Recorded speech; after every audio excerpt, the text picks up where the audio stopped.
বিশ্ব স্বাস্থ্য সংস্থার দক্ষিণ পূর্ব এশিয়া আঞ্চলিক কার্যালয়ের আঞ্চলিক পরিচালক সাইমা ওয়াজেদ পুতুলকে অনির্দিষ্টকালের জন্য ছুটিতে পাঠানো হয়েছে। শুক্রবার 11 জুলাই থেকে এই সিদ্ধান্ত কার্যকর হয়েছে বলে সংস্থাটির মহাপরিচালক টেড্রস আধানম গ্যাব্রিয়েসুস এক অভ্যন্তরীণ ইমেইলে কর্মীদের জানিয়েছেন।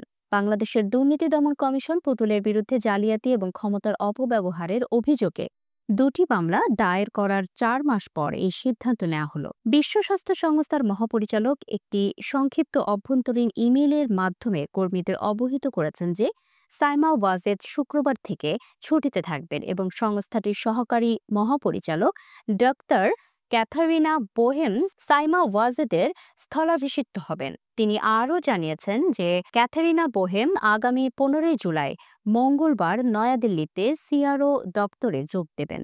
বাংলাদেশের সাবেক ক্ষমতাচ্যুত প্রধানমন্ত্রী শেখ হাসিনার কন্যা পুতুল 2024 সালের জানুয়ারিতে ডব্লিউএইচও এর আঞ্চলিক পরিচালক হিসেবে দায়িত্ব নেন। তবে তার মনোনয়ন প্রক্রিয়া নিয়ে শুরু থেকেই বেশ বিতর্ক ছিল। অভিযোগ রয়েছে শেখ হাসিনার প্রভাব খাটিয়ে তাকে গুরুত্বপূর্ণ এই পদে বসানো হয়েছে। হেলথ পলিসি ওয়াচের রিপোর্ট অনুযায়ী এসব অভিযোগের ভিত্তিতে গত জানুয়ারিতে দুদকের তদন্ত শুরু হয়।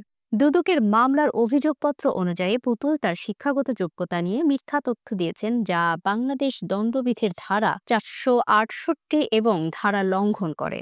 তার বিরুদ্ধে আনা অভিযোগগুলোর বিস্তারিত বর্ণনা করেছেন দুদকের উপপরিচালক আক্তারুল ইসলাম। পুতুলের বিরুদ্ধে আরও অভিযোগ রয়েছে যে তিনি ক্ষমতা ও প্রভাব খাটিয়ে বিভিন্ন ব্যাংক থেকে প্রায় $28 লাখ, বাংলাদেশি মুদ্রায় প্রায় 30 কোটি টাকা সূচনা ফাউন্ডেশনের জন্য সংগ্রহ করেছেন। ওই ফাউন্ডেশনের প্রধান ছিলেন তিনি।